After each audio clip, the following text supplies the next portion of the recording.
Hello. So this video is on fostering positive relationships in life. Creating friendships and relationships were much simpler when we were younger. Um, it had more to do with who was in your proximity at that specific time in your life and sharing common experiences. As we grow older, our paths begin to divert and we adjust to the rhythm which life is moving. And oftentimes we find our relationships changing with it. A huge part of life is cultivating relationships, not only with family and friends, but in all aspects, including romantic partners, work colleagues, and even within ourselves. Um, as adults, it gets harder to keep up with your inner circles when we have family to take care of, a career that's developing, and living day to day. To foster positive relationships, you must first accept that sometimes certain relationships change, but fostering and maintaining the positive ones is how you achieve more in life. Here are the ways to check and see if you're cultivating positive relationships in all areas of your life by assessing and asking these following things. So, one, assess your big five. Motivational speaker Jim Rohn once said, you are the average of five people you spend the most time with. Instead of reflecting on just five, though, just take it one step further by reflecting on the five people you spend the most time with in different areas of your life. So, your personal, work, and family. A great starting point is seeing how present you are in that very moment. For example, you decide to grab coffee with a longtime friend whom you catch up with every couple of months. During the conversation, do you find yourself checking your phone every 5 minutes or going through a list of things you could be doing instead? If so, it might be time to see how much you value you're getting from this particular relationship.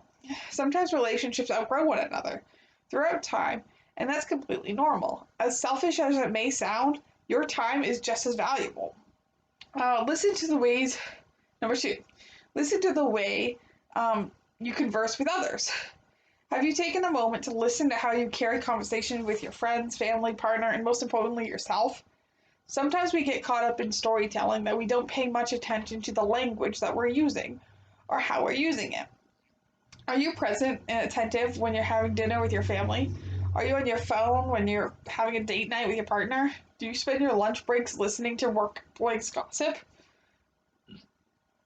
Check in with how you feel when these conversations are occurring. Part of fostering positive relationships means making sure you feel good when you have them because it's the experience that we feel on a daily basis that shapes our days ahead. Number three, listen to how you converse with yourself. There are important conversations we have daily, but the most important ones are the conversations that we have with ourselves. It may surprise you how we speak to ourselves compared to how we speak to others. Oftentimes we're more unforgiving and critical, which can affect relationships we have with those around us. Everyone goes through negative self-talk, but it comes down to how loud those voices becomes. There are great consequences that come from negative self-talk that then creates a poor self-image of ourselves. That image also affects our relationships. So saying things like "I'm not good enough to be with anyone, and that's why I'm single," or "I'm not a decent friend, and that's why I never get invited anywhere," or "I'm a horrible worker, and that is why I never get a promotion," um, or "Me, I'm a terrible person, that's why I have no friends," which is far from the truth. Why would these things be Would these be things you'd be telling a friend? Probably not. So why have these conversations with yourself? Your inner vibrations and feelings always flows outward and is what attracts those to you. Four, do do we share core values? The older we get, it is harder to make friends, good friends too. When we were younger, the common bounding ground stemmed off of favorite television shows and school sports. But as we continue to develop careers, have families, expand our growth, and both mentally and physically, it may be harder to keep up with our inner circle, let alone ourselves. It's not distance that keeps people apart, but difference in core values. As humans, we seek mental company over physical company, and this becomes more prominent when we're older. Keep in mind that not all core values have to overlap. Having different values and ideas also fosters positive relationships. So what's that saying is, as we get older, it's more about being able to mentally connect with someone than it is just having somebody there. Um, I think that's actually my biggest thing is I know there are plenty of people I could go to and just go out for coffee and they would love to hang out with me.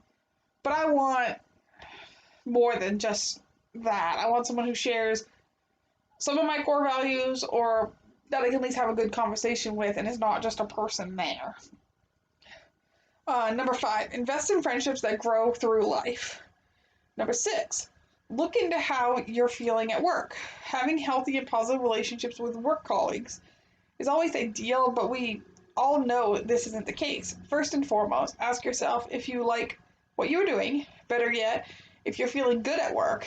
Believe it or not, it all stems down to your emotions and the energy you give off that will either attract your coworkers to you or push them away. Would you want to invite negative Nancy to coffee and listen to her complain about all her customers? Probably not. Like every aspect in your life, you have to enjoy where you're spending 40 hours of your time and with whom. If you're feeling good at work, you'll feel more aligned and in tuned with those around you that lead to healthier relationships. 7, treat a relationship like a partnership. Your partner has probably seen the worst and the best parts of you. Every part of you that makes you you and makes you human. In all relationships, there are the highs and lows. There are moments when a romance may feel fuzzled and be caught up in a knotted tension. A part of having a positive relationships means having a healthy argument.